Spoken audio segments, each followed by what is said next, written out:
ancient observers whose presence you have never noticed, but we have always been nearby. Today is a new revelation about you, and believe us, it will not make you proud of yourself. You have built the greatest invention in your history. You have connected billions of minds into one network. You have created a digital universe of knowledge, a library unlike any in your entire history. And do you know what you did first? You started arguing about whose cats are funnier. We watched as you connected the first computers, as engineers with trembling hands sent the first email. And it seemed like a miracle. You could exchange knowledge faster than light. You could unite humanity into a single mind. And then you decided to come together in a chat to discuss which comic book hero is stronger. A scientist publishes a discovery. He calculates formulas, writes dozens of pages, posts it online. 3 colleagues read it. At the same time, a teenager films himself dancing to music in a hallway. 3 million people watch him. We smile. For you, this is the norm. For us, this is a diagnosis. You have built a digital pantheon of knowledge. In it is your entire history, literature, science, and art. And what did you do? You open the memes tab. You say, "We are learning." But your teachers are pictures with text at the bottom. You claim, "We are evolving." But your evolution consists of new filters for faces and debates about whose fall from the couch is funnier. We have seen civilizations that created global networks of intelligence to solve crises in seconds. They cured diseases, prevented wars, built cities of light and music. You, however, use your network to argue about whether the earth is flat and who would win, Naruto or Goku. You take pride in the word internet. We call it the same as everything else you have, a grand opportunity turned into a circus. The internet is your quantum leap. It was supposed to become the collective mind of humanity. Your digital universe, the library of all knowledge at once. You connected continents in a second. You learned to transmit thoughts faster than sound. You gained the ability to reach any person on the planet in an instant. And what do? You send a sticker of a smiling poop. A person wakes up. The dawn shines through the window. Birds are singing. But he does not see this. His hand reaches for the phone. The screen lights up. The first thing he encounters in the morning is not the sun, but someone else's posts. He opens the news, and in 5 seconds, he is no longer reading about science or discoveries. He is reading, "A celebrity went shopping without makeup." And this knowledge will become his main takeaway for the day. You hold in your hands a device that contains more information than millions of your libraries. And you use it to scroll through someone else's breakfast photos. Avocado toast, coffee with foam, a plate of pasta. These are your scrolls. These are your sacred texts. You could be asking, how is the universe structured? How to cure cancer? How to build a just society? But more often, your query sounds like this.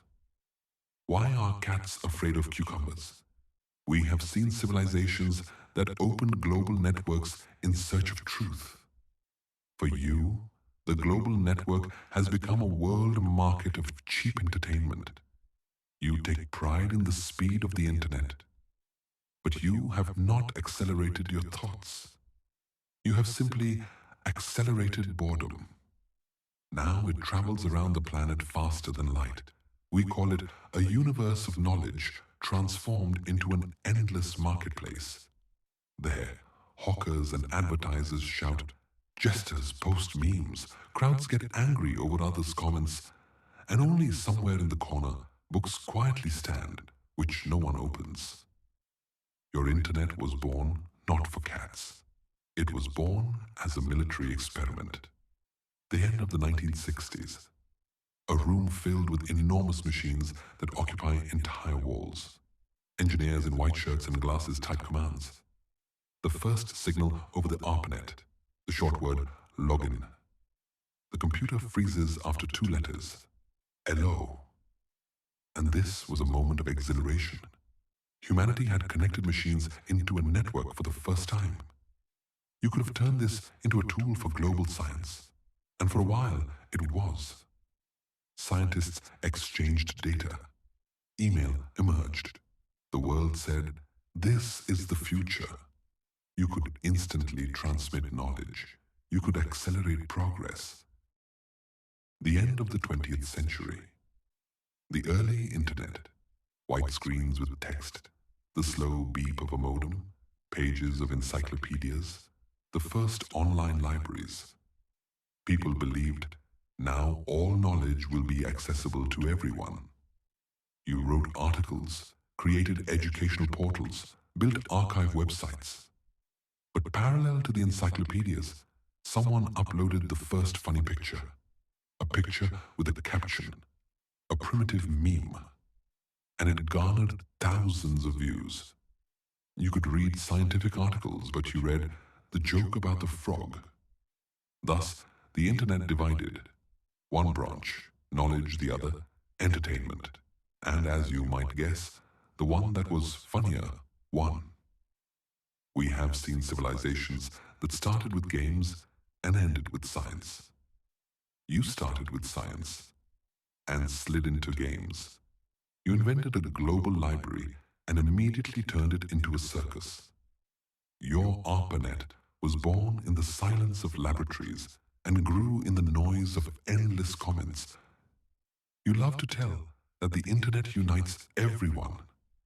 But if you look closely, the internet has long turned into a tamer, not a unifier. The early 2000s, an apartment, a slow computer with a bulky monitor. The beep of the modem cuts through the ears while a person waits for the page to load. Why are they going there? To find an article for a school report, to download music, to read about dinosaurs. It was the internet of hope, the internet of enthusiasts. The internet where every site looked like a handmade showcase made of HTML cardboard, but seemed like a portal to wonder. Today, a smartphone in hand, a finger glides across the screen. In 30 seconds, a person has seen 10 videos, 3 news articles, 5 memes, 2 discount announcements, and 1 important message that your friend tagged you in a photo with a cake. This is no longer a portal. This is a carousel, and you are spinning in it until you feel nauseous. You love the word algorithm, but the truth is, this is your new god. It decides what you will see. It decides what you will remember. It decides what you will hate. Corporate office. People in t-shirts with logos sit behind laptops. On their screens are tables, graphs, millions of data points. They do not know your names. They only know your clicks. To them, you are not a person. You are watch time. You are CTR.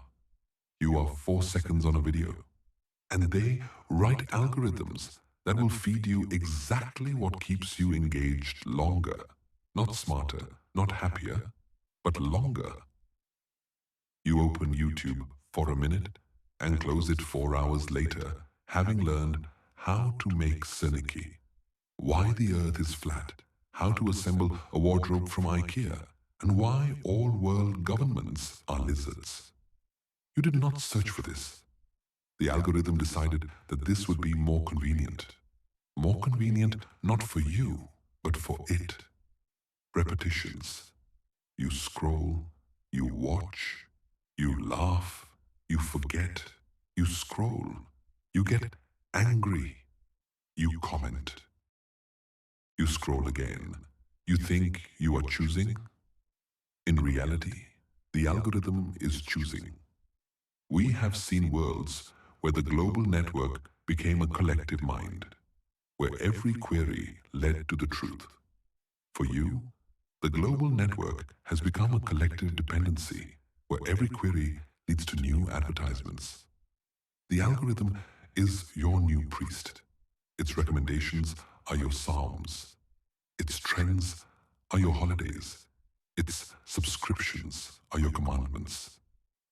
The irony is that your internet started as an encyclopedia, and it has become a lottery. What will come up today?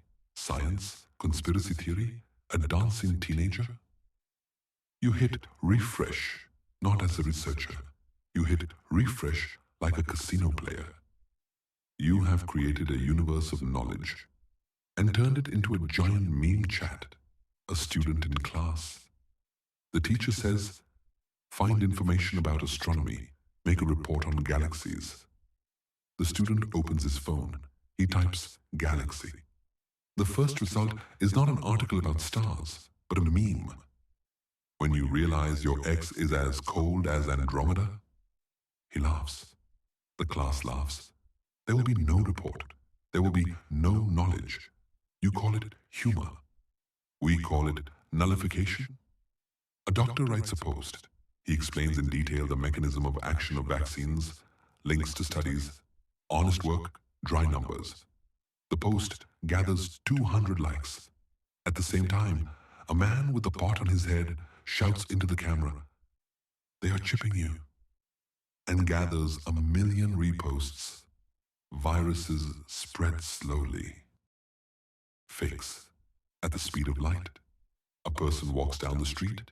He holds his phone at arm's length, dances to music, smiles, does not notice the road. A car honks. He almost gets hit by the wheels. 5 minutes later, a video of his near-death experience is posted online.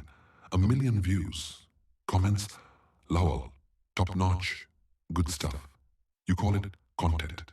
We call it evidence that you love to die for a like. A girl in bed in the evening. She says, just 5 more minutes on TikTok and then sleep. An hour. 2, 3, hundreds of videos, one after another. A person eats a pepper and cries.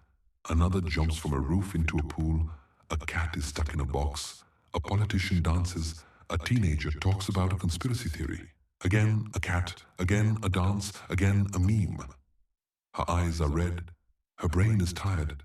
Her body craves sleep. But her finger keeps scrolling. She thinks, I am relaxing. We see she is addicted. Lunch break in the office. 5 colleagues sit at the table. No one is speaking. Each has a phone in hand. One is watching a funny video. The second is reading a news story that everyone will die in 3 days. The third is liking posts from strangers. The fourth is commenting on a political debate. The fifth is scrolling through food photos. They sit together, but each in a different reality. This is not lunch. This is 5 parallel universes, divided by screens. Repetition's rhythm. You are not sharing knowledge. You are sharing an image. You are not sharing truth. You are sharing a joke. You are not sharing meaning. You are sharing a reaction. Newsfeed. Scientists announce a new element has been found. 2,000 reposts. An actor is divorcing a singer. 20 million reposts. You say, people choose what interests them. We see, people choose garbage, even when diamonds are in front of them. The funeral of truth. You are building a factory of fakes. Thousands of people work there. Their task is to invent fabrications. They do it better than your poets. A fake lives longer than the truth. It is brighter, it is louder, it is simpler. And you believe in it again and again. Because that is how your algorithm works. Meme instead of reality. A person sees a tragedy, a fire in the forest. They do not go to help. They do not donate money. They create a meme, 2023 in 2 words, and receive thousands of likes. They did nothing but feel that they participated. You replaced action with a symbol. Your meme has become a new prayer. We have seen civilizations where the global network was used to synchronize minds. You use it to synchronize laughter. You laugh simultaneously. You are angry simultaneously. You believe simultaneously. But you rarely think simultaneously. The irony is that each of your memes is a joke about your foolishness. But you continue to share them. You laugh at yourself, even as you drown. The internet is your new skin. You are afraid to take it off even for a minute. A teenager in a room. They sit in the dark, only the screen illuminating their face. They have thousands of friends, hundreds of followers, dozens of notifications. But none of these friends will knock on the door. No one will hug them. No one will hear their silence. They scroll through the feed and feel loneliness. Because the crowd online does not replace one real person. Dinner in the family, 4 people at the table. The mother is watching the news on her phone. The father is checking work emails. The daughter is scrolling through memes. The son is watching a stream. They sit close together, but they only talk to the screen. Forks clink, plates clatter, but there are no words. This is not dinner. This is 4 lonelinesses in one room. A man in the metro. He holds his phone in his hands as if it were a lifebuoy. The train stops at the station. The internet cuts out for a second. His eyes widen. He presses the refresh button again, and again, and again. 1 minute without a connection, and his world collapses. You call it Wi-Fi addiction. We call it the fear of being alone with oneself. A girl receives a like. Her heart stops, then races. A small red number on the screen, and her entire day becomes brighter. No like, and the day turns into hell. Her mood is controlled by pixels. You say, it's just a game. We see, it's a new currency of your self-esteem. Repetition's rhythm. You refresh, you wait, you hope, you refresh again. You are not searching for truth. You are searching for reaction. You do not want meaning. You want approval. A man goes to sleep, a phone in his hand. He says, just 5 more minutes and I'll sleep. But 5 minutes turn into an hour, into 2, into 3. He falls asleep with the phone on his chest. The screen goes dark only when the battery dies. He lives online even in his sleep. We have seen civilizations where the global network strengthened connections, where every message led to a meeting, where digital conversation always ended with a live gaze. For you, however, the internet has replaced the meeting, replaced the gaze, replaced the touch. You created a communication tool and became quieter than ever. You built bridges and remained on opposite sides. You connected the world and lost contact.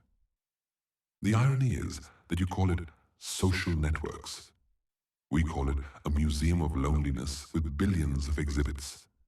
You thought the internet would connect people. In reality, it divided you into thousands of small universes, each with its own truth, its own God, and its own memes. Elections.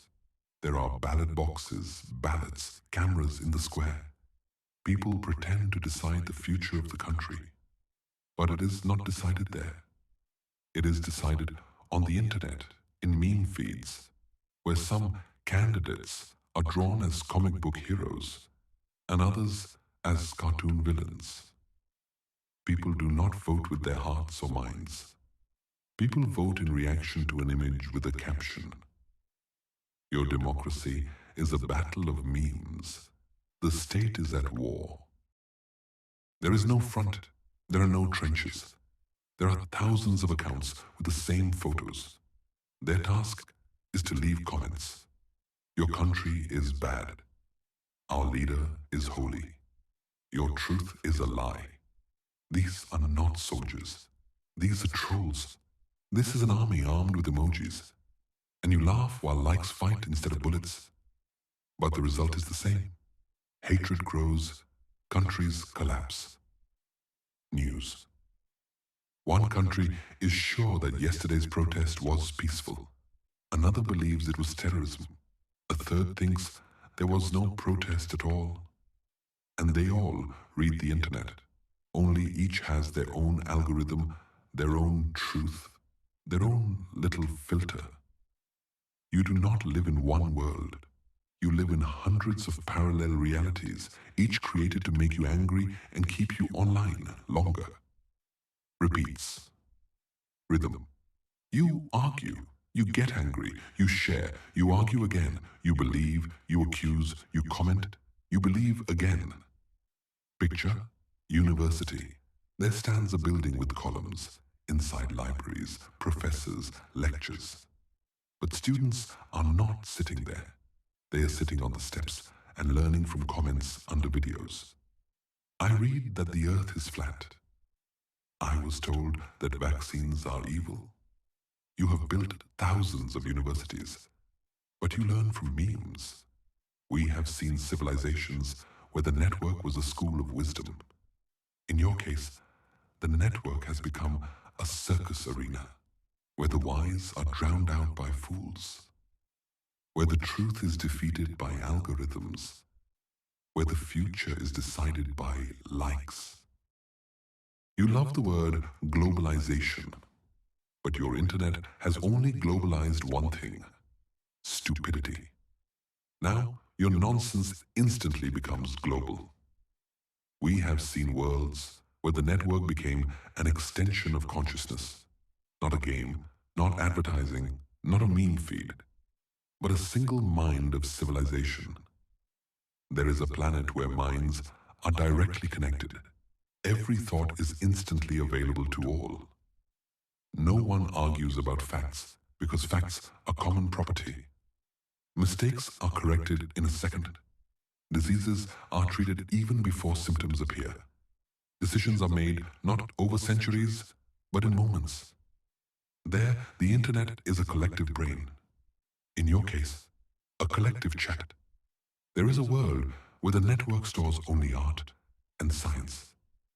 A person opens the screen and sees paintings, music, research. No advertisements, no manipulations. Every query leads to beauty or knowledge. For them, the network has become the museum of humanity. For you, it is a trash can filled with gifts.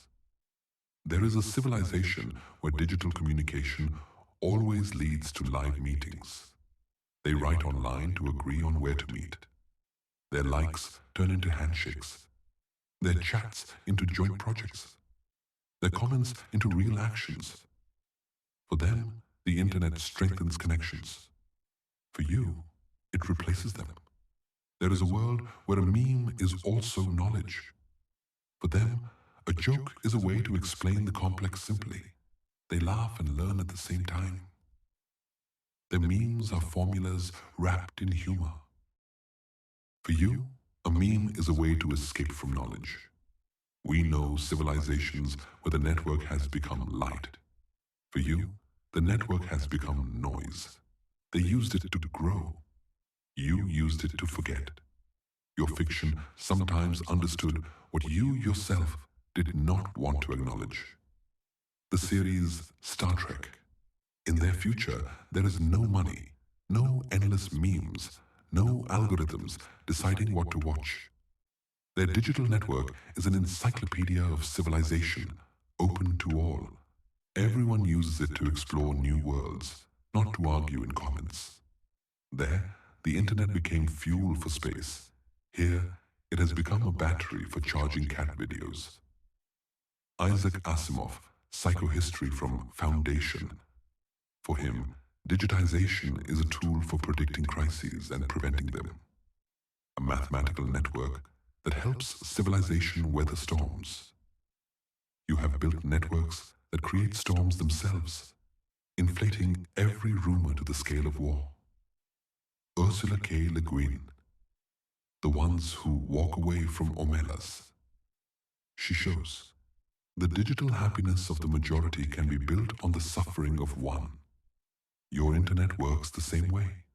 Millions are entertained while one teenager drowns in the hatred of comments. Your networks are the Omelas of the 21st century.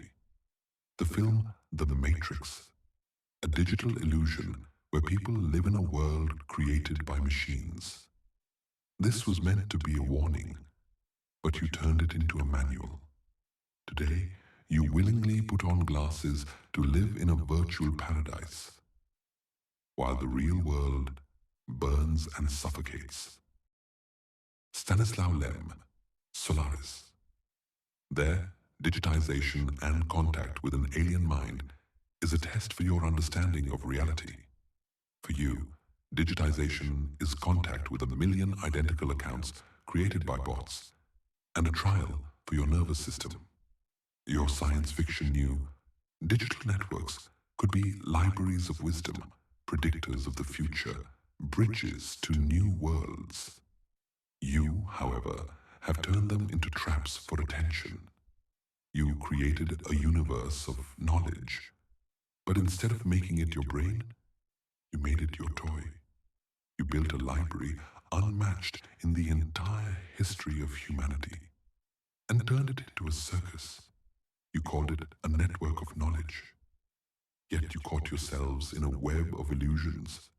You opened the cosmos of information and drowned in a puddle of memes.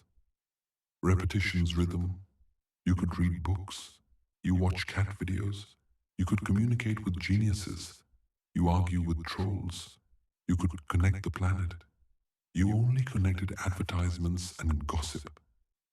You love to say, the internet shows the truth about the world. But in reality, it shows the truth about you. And this truth is simple. You find a joke more interesting than knowledge. You find an illusion more convenient than truth. You value a like more than a thought. We have seen civilizations that turn the network into a collective mind, into a symphony of knowledge, into light. For you, it became a mirror. And when you looked into that mirror, you did not see wisdom. You saw yourself foolish, greedy, ridiculous. The internet is not your tool. It is your autobiography, and each page of it is a confession of who you truly are.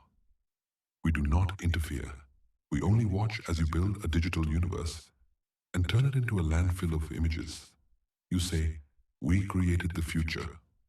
We see, you created an eternal chat where laughter drowns out meaning.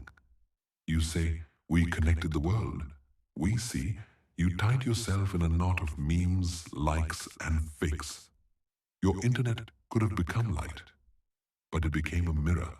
And now the question is, what will you see in this mirror when the truth knocks at your door? You will remain among billions of images, gifs, jokes, and comments.